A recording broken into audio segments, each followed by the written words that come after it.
I'm Jim Collison, and live from the Gallup campus here in Omaha, Nebraska. This is Gallup's Theme Thursday, recorded on September 24th, 2015.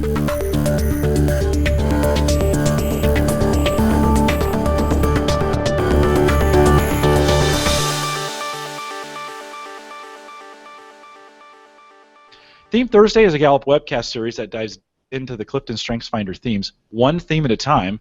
Today's theme is competition. If you have questions, comments, or contributions during the webcast, we do have a live chat room that's available for you. It's right below the main video window. So if you're watching us at coaching.gallup.com, you can, on the live page, you can log in. We'd love to have you in our chat room as well. It's the best way to get live questions into the program. Don't forget to visit the Gallup Strengths Center. That's just gallupstrengthscenter.com for all your coaching resources and training needs. You can also catch the video in both streaming and downloadable audio. Best way is to subscribe to one of our RSS feeds on iTunes or Stitcher. There's lots of ways to do it on Android. Recover that time that you'd be traveling in the car, on a train, and a plane. Great way to do that as you're traveling. All that is available on the Coach's blog. Go to coaching.gallup.com. Mara Hoogerhouse is our host today. She works as and actually, Mara, I didn't ask for your title in advance, so we'll say, are you a senior or an advanced learning development? You're an advanced learning development consultant here at Gallup. And Mara, it's great to see you, and welcome to a Theme Thursday. Thanks. Excited to be here. Excited. Take a second and walk us through. Let's do this. Tell us a little bit about you. I don't normally do that, but you and what you do for Gallup. Sure. As a learning and development consultant for Gallup, I always say my job is to create individual and organizational transformation. So I'm a Gallup Strengths coach. I teach a lot of our courses, and I help to architect a lot of the learning and change interventions that our enterprise clients use. And tell us your top five. My top five: strategic, maximizer, relator, responsibility, and arranger. And competition is right there at number 8, so it's holding strong. And if you're a Theme Thursday fanatic, we have seen you before. We had you on for Arranger. That's right. Almost a year ago, I think, at this point, is when we got that one. I think it was way back early in the winter of last year. So, Mara, take a second, introduce our guest, and then dive in a little bit to the theme overture. Yeah, well, I'm super excited to be introducing you all to Jamie Libro. I'll let her tell you a bit more about her, but she has competition in her top 5 and is using it to be very successful in work and in life. So she actually, we were joking earlier, lobbied hard to be the voice and face of competition on this call today. So we're excited to maybe dispel some biases that competition has surrounding it, and maybe give the viewers and listeners a chance to appreciate some of the nuances that competition brings. So with that, I know it's tradition to start with the theme overture and really spend a little bit of time unpacking the theme. So really the essence of competition is comparison. People with strong competition talents are instinctively aware of other people's performance as compared to their own, and they're driven to achieve even higher levels of performance. They want to be the best, they're driven to win. And it's really that deep aspiration for first place that drives them to outwork, outperform, outdo, outsell, outscore, outteach, outnegotiate, or outshine the competition. People strong in competition talents are willing to put in the time and energy and effort to come out on top. They will do the research, they'll practice, they'll train, they'll study in order to ensure victory. And they really bring that determination and grit, but also they bring an enthusiasm and an energy and a spirit to the chase. They're at their best when they're able to measure their progress against the performance of others. We really talked about comparison being at the root of competition. So these individuals need tangible metrics, scorecards, and other types of performance indicators to know they're doing well. Timed events, finish lines, weekly numbers, updates, tracking sheets, awards, goals, points, referrals, client hours, steps on the Fitbit, you name it. Right? If it can be measured, then you can bet people with high competition talents are keeping track. And the comparison really serves as a strong external motivation. So for them, clarity comes through comparison. If you have high competition, it's probably not enough just to do your best. You're striving to be the best. Second place is a loss. and losing's no fun. So oftentimes these folks seek out challenges. Go big or go home, right? I mentioned they're willing to work hard. They're willing to compete. They're willing to try. One of the things I really admire about people with high competition is they're willing to put themselves out there, to push and to give something their all. And when on teams, they use their competitive spirit to light fires under their teammates and help them believe that they too can achieve greatness. So they are the rallier of troops, and they stimulate innovation and spur team performance to operate at high levels and outperform the competition. And because they love a good competition, people with competition talents want to compete with the best, and they can lose energy when they're surrounded by mediocrity. Their deeds and accomplishments are elevated by another strong competitor. In fact, they often seek out and study the best. They admire champions, they have heroes. We oftentimes talk about raw versus mature talent. A raw talent means it's uninformed, uneducated, and underdeveloped. And so when competition is in its raw state, they may be sore losers. They could feel bad after a loss and say, I despise losing and I hate the people who defeated me. You know, I think of John McEnroe, the tennis star who became infamous, right, for his confrontational behavior with umps on the court because he argued, he threw fits, he threw rackets during games, right? So when things were going his way, he was a really sore loser, and that kind of behavior can lead to barrier labels of these people, such as poor sport, crybaby, not a team player, puts down others, a sore winner maybe, a braggart, kind of that unsportsmanlike conduct, self-centered, confrontational. When it's mature, though, it's invested in, it's developed, it's educated and informed. And someone with mature competition talent will still suffer some of those same losses, but they're going to say, I despise losing, but I respect the person who defeated me. They channel their bad feelings from a loss as motivation to do something better next time. When I was trying to think of an example of this may sound funny, but I was thinking of American Ninja. Maybe you've seen it on TV lately. It's a fierce battle as people take over obstacles and try to get to the end. But what I've noticed about that is that these athletes, when they're done attacking the obstacle themselves, they're the loudest cheering in the stands for their competition and the first to give someone a hug who beats their time. So they really push each other and admire one another as competitors. By the numbers, here's what we know when we look at our database of 12 million. Competition is the 26th most common theme to fall in someone's top 5. So it's pretty rare, and that rarity could explain some of the bias towards it because it's a minority theme. That means about 11% of people have it in their top 5. Maybe this wouldn't surprise you. It is more common in men. It's number 11 most common in men and number 30 most common in women. A little bit more kind of nerdy data for those of you that are interested. Statistically, it's most likely paired with achiever. I think that makes sense. They both bring a drive, a stamina, an energy, a push. They're both playing the end game. But there's a difference, certainly, when it comes to motivation.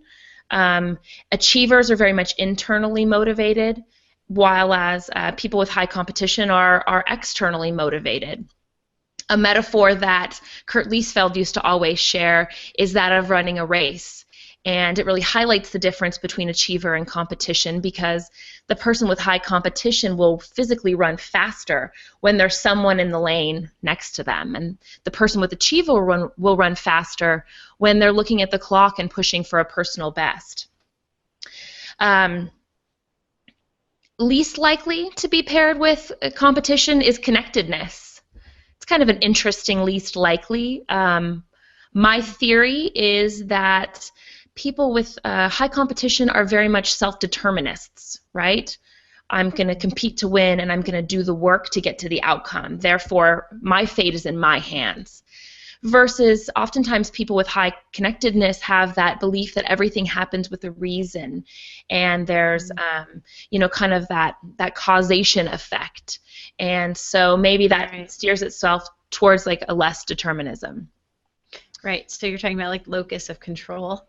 Exactly. The concept of so people with competition would have a strong internal locus of control and believe that they could control their fate, and whereas connectedness would have an external locus of control that the world is just going to happen. Yeah. Right. So does that ring? That theory. Yeah. Does that ring true with your competition then? It's an external locus of control. It's a high internal locus of that I could control everything. So yes, I'm going to try. Right. Yep. Yeah. Sorry to interrupt. No. Really enjoying what you're saying so far. Yeah. Excellent. A few other thoughts. I know we like to kind of think about comparing and contrasting. Going along with that race metaphor, competition and significance sometimes can look similar. There's still that drive to be out in front of people. People with high significance are going to run that same race faster when there's someone watching and cheering them from the stands. So competition says, when I watch others perform, I get better.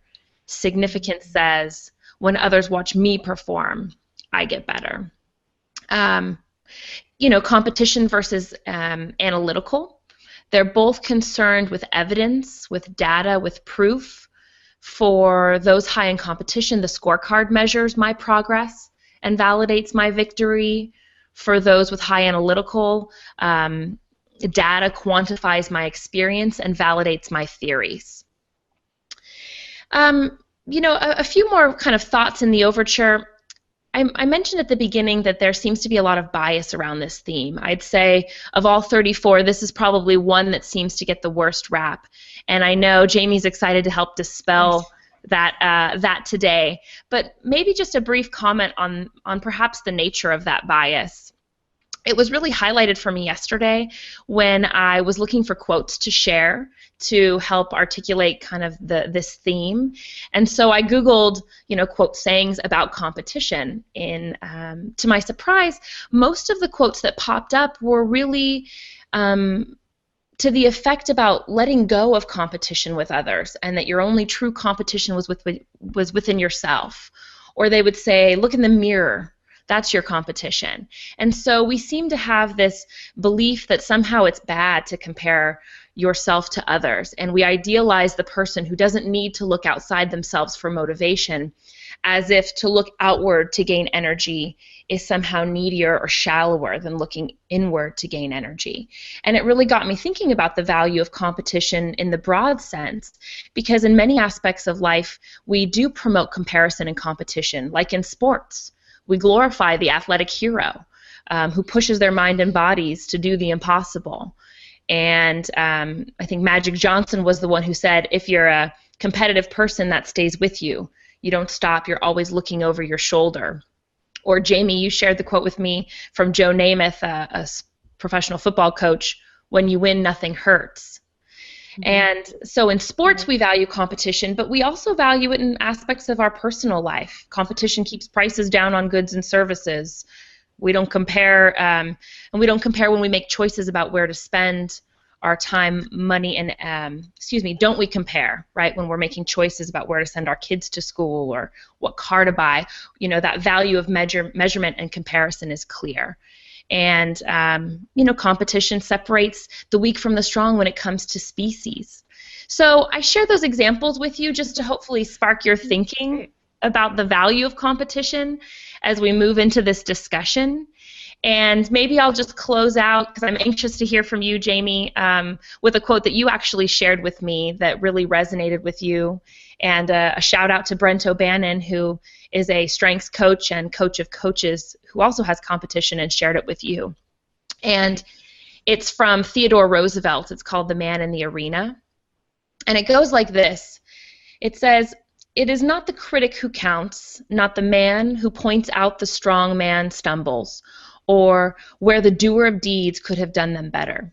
The credit belongs to the man who is actually in the arena, whose face is marred by dust and sweat and blood, who strives valiantly, who errs, who comes short again and again, because there is no effort without error and shortcoming, but who does actually strive to do the deeds, who knows great enthusiasms, the great devotions, who spends himself in a worthy cause, who at the best knows in the end the triumph of high achievement, and who at the worst, if he fails, at least fails while daring greatly, so that his place shall never be with those cold and timid souls who neither know victory nor defeat. So with that, Jamie, tell us about yourself. Would love to know a little bit about you, your top 5, and why you lobbied and, of course, won to be the voice of competition on this call. Right. Well, it turns out I wasn't competing against anyone else, because I didn't have to fight as hard as I did. But yeah, but it's such an honor to be here. Thank you so much for having me, Jim and Mara. I'm a senior learning solutions consultant for Gallup, so I spend half of my day with coaches who are thinking about our certification program and coaching them as to whether or not that's the right move for them, and the other half coaching coaches who have already been through the program and need my help. And I still keep one executive coaching client. I'm working with a $500 million retail company, coaching their C-suite and their VPs. I like to say I try to keep one real client for my street credit. That's the New Yorker and me coming out, I think. But I'm based in Gallup's New York office, although you'll probably pass me in airports from time to time, fairly frequently, as I'm traveling all over the country talking about StrengthsFinder and our mission. My top 5 are Achiever, Woo, Focus, Arranger, and Competition. Mm-hmm. Great. So why competition? Why are you so passionate about helping people see the light with competition? Sure. I've spoken to over 4,000 strengths coaches in the last 3 years, and competition is that strength that everyone says to me, why is that one a strength? It's so interesting that you have that one, Jamie. Tell me what's good about it. And you know, that really that breaks my heart sometimes. And so I really want to champion the good points of competition. It's a lot of fun to talk about the sore points and the low points and being a sore loser. I thought you pointed that out really nicely, covered that really objectively, Mara. So today I really want to focus. I have positivity number 6, so you'll probably hear that come out. So I really want to show everyone the positive side of competition. Yeah. I also have another motivation. I also want to make the point that strengths don't have a gender. So even though it is substantially more common in men, women have competition too, and it could be beautiful there. Men can have empathy, and it's beautiful when they do. And so I wanted there to be a female face for our competition segment that we did. Love it. Well, so let's talk about the balcony and the value of competition. Can you share maybe a story that epitomizes how you have productively used your competition theme in work or in life? Mm-hmm. Yeah, absolutely. And a third myth I want to dispel is that people with competition can't be great managers. Certainly I can't speak for everyone in the world who has competition, but it could be really negative if you're competing against your direct reports. But before I came to Gallup, I was the director of a SCORE education center in New York, and I asked them to give me the worst center that they had because I wanted to have a great turnaround story. So this is I loved what you said before, Mara, about seeking out challenges, and even just that Brent's poem, Brent's Theodore Roosevelt poem that he shared. It's about that daring greatly.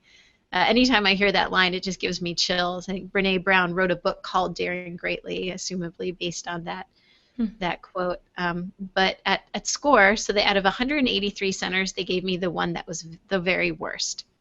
And we had a year to fix it, or they were going to shut us down. And so, as you said earlier, people with competition are rooted in comparison. Fortunately, at SCORE, they quantified absolutely everything. And every single day, you could get a printout of every person in the company and all of their various metrics. And the first thing that I did was to take a look at the patterns in data and to find the people who were best in the company in every area. And I contacted them, and I begged, pleaded, borrowed, and shadowed them and just talked strategy with them and did anything that I could to learn their magic. And after 2 years, we became, instead of number 183 in the company, we were number 1 in the company. And after how many years? 2 years. It took us 2 years to get there. And we stayed that way for 6 months until I came to Gallup, because once I was number 1, I completely lost interest. And so even though it was a phenomenal mission-driven organization, I said, let me go to Gallup, because a lot of what worked wasn't just the best practices that I found within my company, but reading First Break All the Rules, the Gallup book that said, understand your strengths, do what you're best at. And so I said, let me go to Gallup, because what they do really works and really helps people, and it'll take a lot longer to be number 1 there because it's a much larger company. So, yeah. But about the manager piece, so there a huge piece. So part of my job, I managed the teachers at this education center, and I also managed the salespeople, and I had a sales component to my role too. I think that's the stereotype. Everyone's always constantly pushing me towards a sales role because of my woo and my competition. But in this case, it was a great fit, and I couldn't just do it by myself. There were just too many calls. I would never have been number 1 if I was competing against the people who reported to me. And I really enjoyed being part of the team, and their wins were my win. At one point, I became the number 1 top seller at Score, and the people below me were 2, 3, and 4. And the proudest day of my entire career is when one of them passed me, and then the next one passed me. And it was so much better than getting that first place myself, because it was like all of us were the top, and I was just so proud to walk into meetings with them knowing that that I was managing the best people in the company. Right.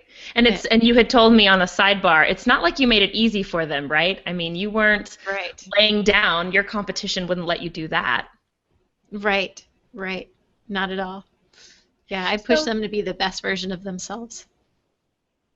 So I love that story. I think it highlights a couple points about, people with high competition also are seeking the challenge, looking for the tough turnaround, and that they look externally also to get best practices and to learn from one another. So those external sources of comparison can come from metrics, but it also comes from studying some of the best.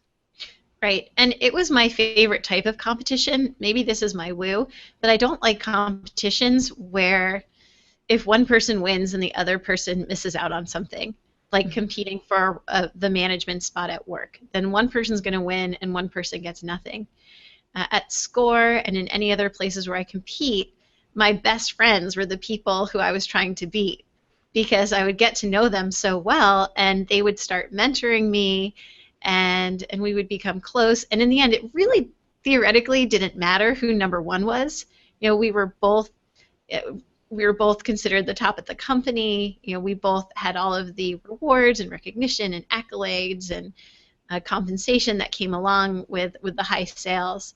But it was really exciting that everyone could really be a winner. Mm-hmm. That brings up a good question, kind of around winning and when you do compete.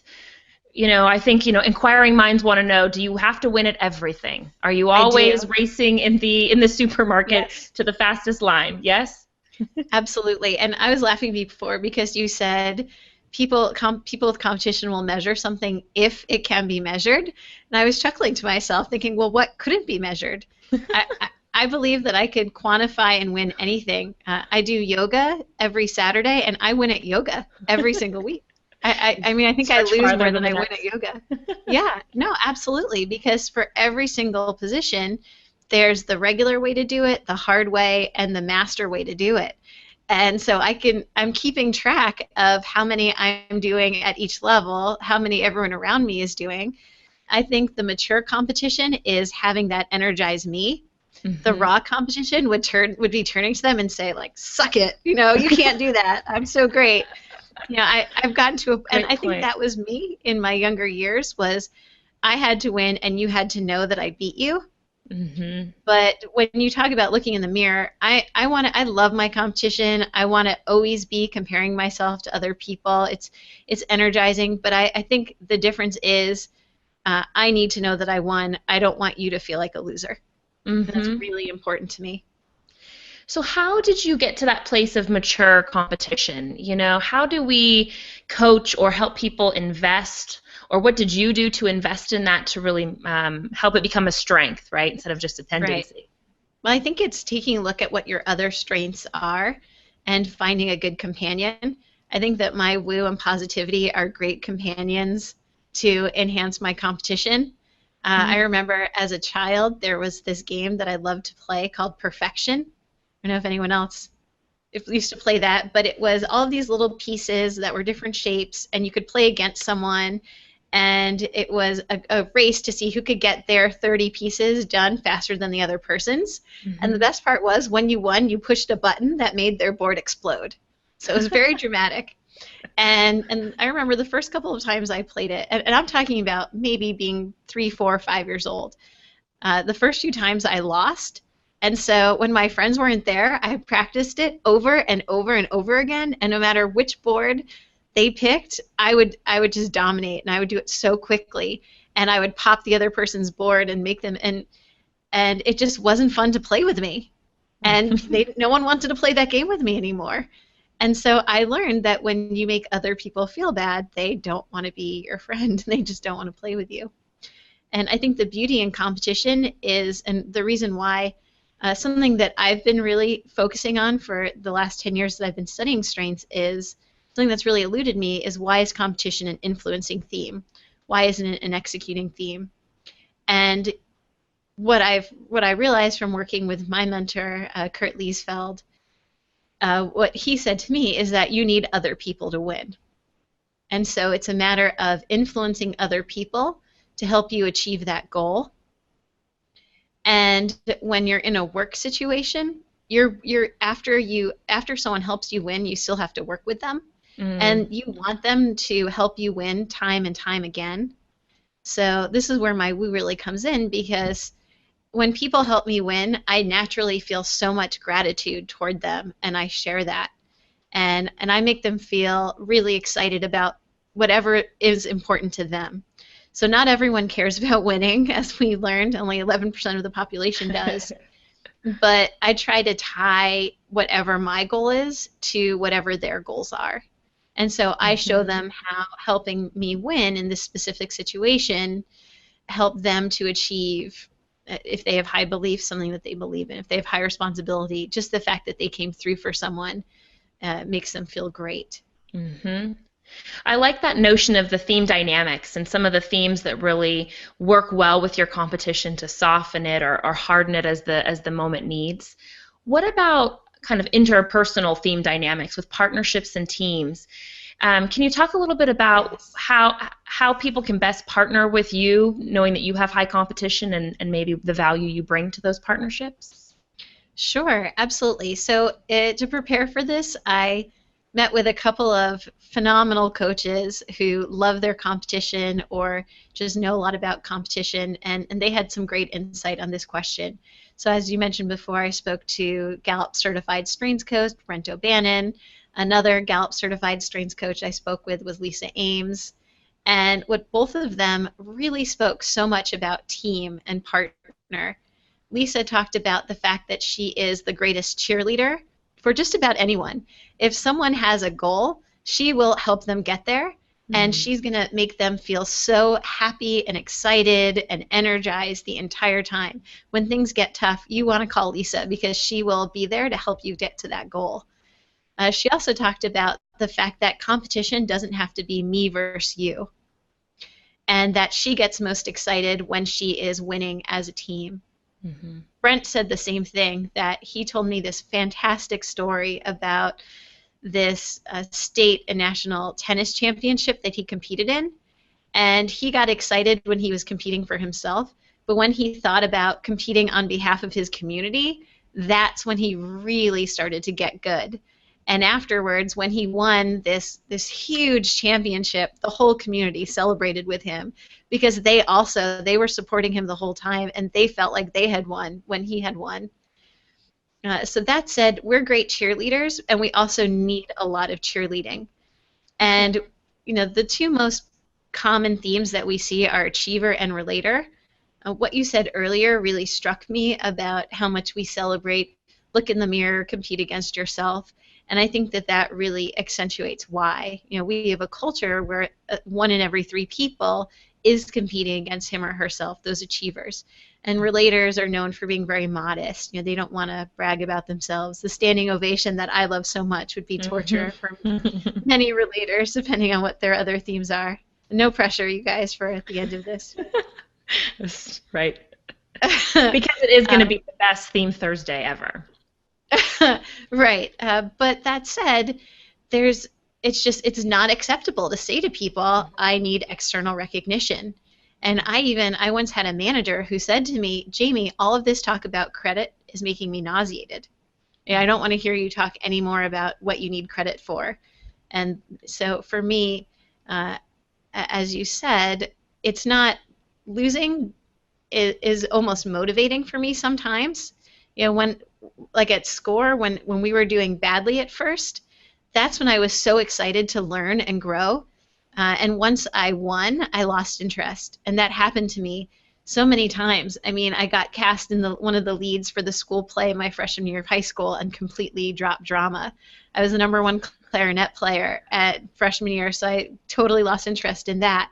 Huh. And then there was a business club where the first time I did a competition, if there was something after last place, that's where I would have scored, and I became obsessed with it. And by the end of high school, at the end of my senior year, I was winning national championships because it was the losing in a way that motivated me to win.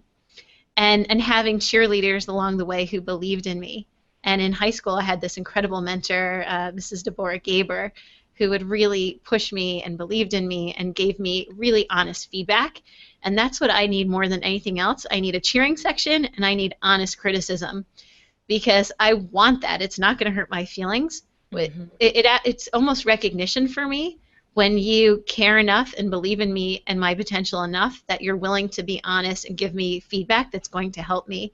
And it's going to be hard for me to hear. I'm not going to lie about that. But in the end, when I achieve a goal, I'm going to remember that you're the one who gave me that feedback. My current manager, Scott Brown, is so good in that respect. I liked Scott the minute that I met him because he immediately told me this story about his wife, who is this incredible salesperson and keeps copies of a brag book of all the accolades that she's received, and he thought that was so great that that she's proud of her achievements and totes them. And I said, what a great guy. And so anytime I work with strengths coaches who are the most positive, grateful people on the planet. And they're constantly sending me thank you notes, and that makes me feel so great. And it's what makes me love my job, what makes me work so many hours to help them and make our strengths program as good as it can be. But recognition only counts for me when it's public. Mm-hmm. So anytime I get those notes, I forward them to Scott, and he doesn't judge me for it. It's the same thing as he's someone with management talent.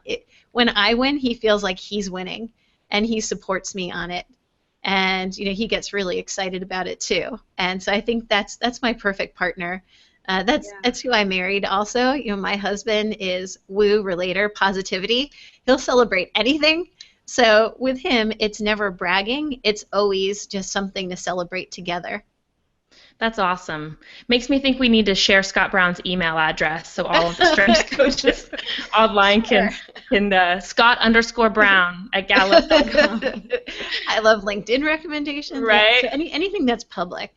I'm the person who does love the standing ovation and all of those things. And if I had one wish to put out to the world, it was that no matter what someone's strengths are, to think about what they need without judging them for what they need. Mm-hmm. Just if someone needs public recognition, that's just what they need. Just give it to them. And just as if someone needs private recognition, don't force the public upon them. That's not what they want. Yeah, because in the end, we're trying to energize people, and so give them what they need to be able to bring what they can bring. Right, exactly. Love that. Jim, I'd imagine there's some folks chomping at the bits with questions. Do you have any for us? Oh, yeah. Yes, for sure. So let me get a couple out of the way here early, though. So, Jamie, where is learner for you and where is restorative for you? Those were two separate questions, but where do those sit in your all 34? My first strategic thinking theme is learner at number 12. And I don't know where my restorative is. Restorative, maybe a little bit lower. Yeah. For that. So from a competition standpoint, when we think about learner for you, how do you learn best, and how do you assimilate? And is it always done in the context of winning from that standpoint? In other words, I learn what I need to know to win, right? Right, absolutely. No, learning is always rooted in competition for me. And I learned that early on. And even when I was studying for the GREs for graduate school, my dream, ever since I can remember, was to go to Columbia. And I achieved that dream, but I'm a terrible test taker. So the only way that I could sit down and force myself to memorize all of those words was I knew what percentage I had to beat of all the people taking the test in order to get into Columbia. And I spent 6 months, I memorized over 3,000 vocabulary words using my achiever because I'm not a strategic thinker. I wasn't going to beat anyone that way. So the way I could beat them is I was going to use my focus and my achiever to spend more time than anyone else studying. And sure enough, I got a much higher score than I needed. And not only that, but this is hilarious. So I have a board in my office of all of the things that I've won. Like I have a bib from a race that I won. I have a picture that I drew that I never thought I could do. I watched inspirational stories of people winning things the night before to prime myself to win. You have a playlist, right, for competition playlist? What are some of the songs on there? Yeah, I have the Rocky theme song, of course. That's what everyone's thinking about, I'm sure. I have Survivor. I have all of these great songs about winning. We Are the Champion, things like that. So, yeah, just to pump myself up when I need to race. And Jamie, how do you measure your performance against others in bowl at Gallup? Yeah, well, I just won last week the Gallup Royal Star, which is the highest award that Gallup has. Every month there's a winner, and then you vote for the whole year. So I won that for the past 3 years. I look at accolades like that and those awards. Gallup is a great company to work for because they measure everything. It's what we're known for. So any advice, for people who are maybe working at companies where there's not a lot of clear performance metrics or others in the same role on how to get that? Yeah, I think that they should be working with someone to find a way to win every day. And maybe it's not in their home, maybe it's not in their professional life, maybe their competition gets activated in their personal life. But as long as they're constantly using their competition to understand who the best people are, and that's what's probably going to draw them to other people. I'm drawn to people who are great at something, and I know what's great about them, and as a manager, I pull that out of them. As a coach, I pull that out of them. So even if I'm not quote-unquote winning, that's how I get to use my competition every single day, and that's going to probably be culturally acceptable in most places and most companies in the world. Great point. So Leslie asked this question: How do you use competition to find the best in others to help them really build their talent? How do you use that competition to do that? Maybe give an example. Sure, absolutely.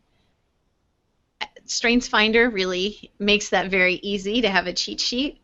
When one of my mentors and best friends at Gallup is Paul Allen, who has his first 6 strengths are all strategic thinking themes.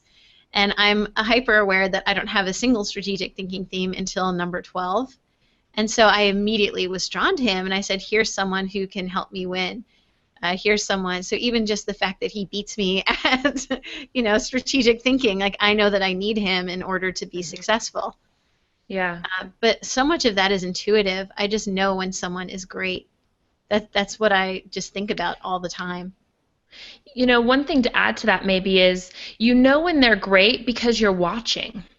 Right? You're keeping track. You've got an eye. You know where you stand in terms of comparison to others. And so because maybe you have that keen eye and you're always observing people, you see when they shine, and then that helps you know how to tap into those strengths of theirs. Right. No, I absolutely keep track. Even in yoga, to go back to that example, I always try to get a spot next to the best people. And just being around them. Like Brent O'Bannon said that he admires champions. Another one of my mentors, Dean Jones, who I consulted about this, talked about the fact that, I'm looking for champions. I'm always studying the best, and I just try to surround myself with those people so that their magic rubs off, and I could study what it is about them that is so great that I could take away or utilize in the future. Mara, you and I were talking a little bit about earlier, I think, before we went live. Sometimes we're arrangers, and I have a Ranger Woo, and it can look like competition because I want to win. For me, I want to win people, and so I'll do what it takes. I also, Jamie, as you've been thinking about this, and you guys I'll ask you to respond a little bit to this. I almost think that a Ranger theme is it can't be done. So I do it because people say it can't be done. Where competition, where you can't do it. So it's more personal.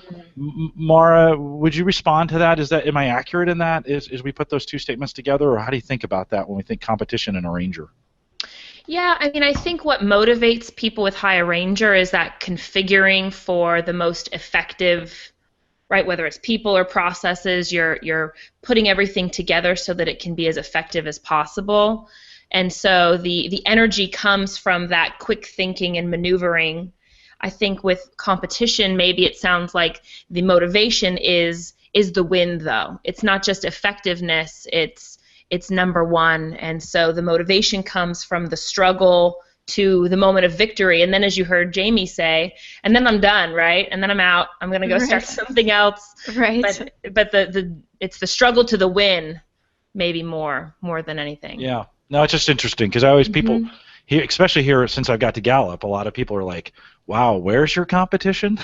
Because I think we looked it up and it's like 20, and so oftentimes I find that Ranger, maybe an Ranger maximizer. When I'm told it can't be done, I get super motivated. Jamie, it sounds like to you when it's you had that similar situation, but you take it maybe a little more personal. Or for me, not as important that I win as that the team wins, or the group wins, or the company wins from that standpoint. So a little bit of different motivation.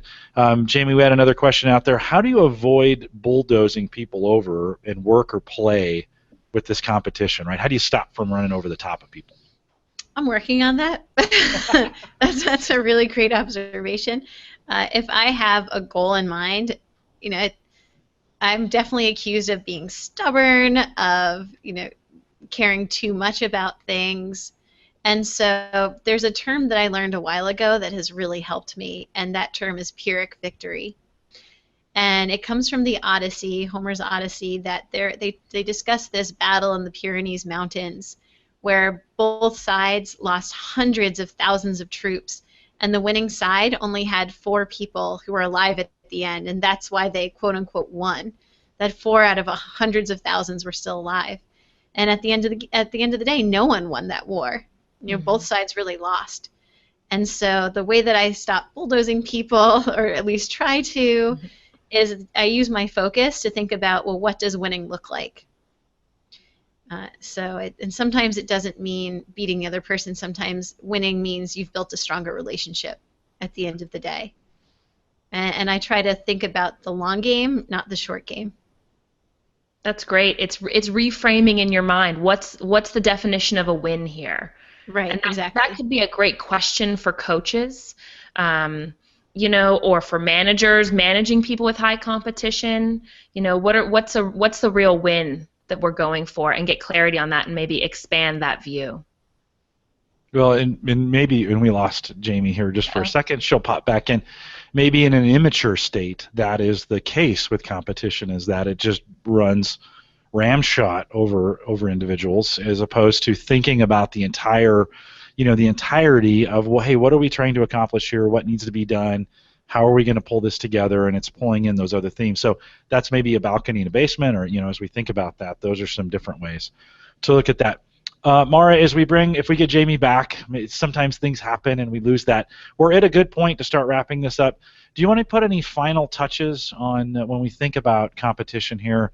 Any kind of final touches as we wrap this up? Yeah, I mean, I think Jamie did a great job kind of dispelling some of the bias and putting a face to competition. I think, you know, it's about comparison, and so people with competition are never going to not compare. So it's not helpful to ask them to stop doing that, but to help them think about better ways, as that last example showed, better ways to win for the team, or really better ways to ensure that there's no bodies in their wake.